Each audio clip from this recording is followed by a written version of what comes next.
হয়, আপুনি ইমান বছৰে কংগ্ৰেছত লাগি থকাৰ পিছত এইবাৰ টিকেট আপুনি এমপি পাইছে, আপুনি কি ক'ব? নাই, খুব ভাল লাগিছে, খুব আনন্দিত, খুব আনন্দ পাইছোঁ।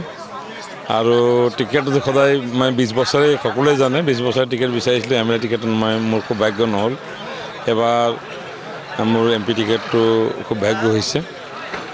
আপোনালোকৰ যোগেদি মই নিখিল ভাৰত কংগ্ৰেছ কমিটিৰ সন্মানীয় সভাপতি মাল্লিকাৰ্জুন খাৰ্গে ডাঙৰীয়া, আমাৰ নেত্ৰী সোনিয়া গান্ধী ডাঙৰীয়ানী, আমাৰ নেতা ৰাহুল গান্ধী ডাঙৰীয়া, নেত্ৰী প্ৰিয়ংকা গান্ধী ডাঙৰীয়া, লগতে বেণুগোপালকে ধৰি অসম প্ৰদেশ কংগ্ৰেছ কমিটিৰ সন্মানীয় সভাপতি ভূপেন কুমাৰ বৰা ডাঙৰীয়া, আমাৰ বিৰোধী দলৰ দলপতি দেৱব্ৰত শইকীয়া ডাঙৰীয়া, আমাৰ যুৱ নেতা কলিয়াবৰৰ সমষ্টিৰ আমাৰ সাংসদ গৌৰৱ গগৈ ডাঙৰীয়াকে ধৰি সকলোকে মই অসম প্ৰদেশ কংগ্ৰেছ কমিটিৰ বিষয়ববীয়াক আন্তৰিক ধন্যবাদ জ্ঞাপন কৰিছোঁ।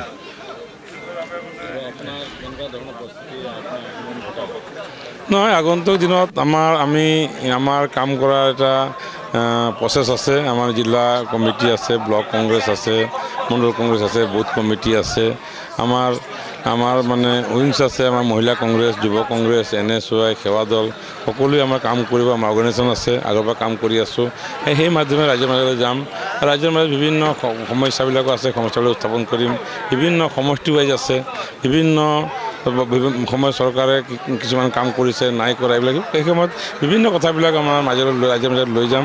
আৰু মই ভাবোঁ যে ধুনীয়াকৈ যিবিলাক কংগ্ৰেছ কৰ্মীসকল আছে, ধুনীয়াকৈ দিনত আমি ধুনীয়াকৈ ৰাইজৰ মাজত গৈ ৰাইজে জনাৰ্দন, এই ৰাইজে যদি কালি ব্যৱস্থা কৰে, যিকোনো সমস্যাক ৰাইজে মানে আগবঢ়াই দিব পাৰে। আৰু ৰাইজৰ ওপৰতে গোটেই নিৰ্বাচনটো হৈছে সন্মানীয় ৰাইজৰ ওপৰতে, ভোটৰ ওপৰতে ৰাইজে ৰজা হয়।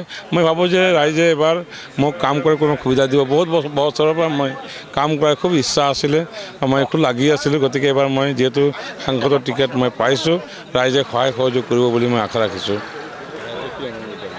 ৰাইজক এইটোৱে অনুৰোধ জনাম, মই যিহেতু আমাৰ মানে পুৰণি তেজপুৰ আৰু নতুনকৈ আমাৰ 11 নং শোণিতপুৰ লোকসভা মানে সাংসদ সমষ্টি, গতিকে এইটো স্বনামধন্য ব্যক্তিসকল তাত আগতে নিৰ্বাচন খেলিছিলে।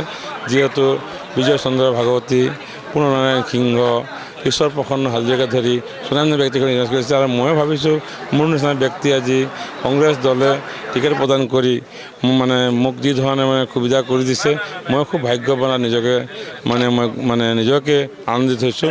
আৰু এই সমষ্টি যে মোৰ নিচিনা ব্যক্তি এজন টিকেট পাইছে, মই দললৈ শুভেচ্ছা জ্ঞাপন কৰিছোঁ।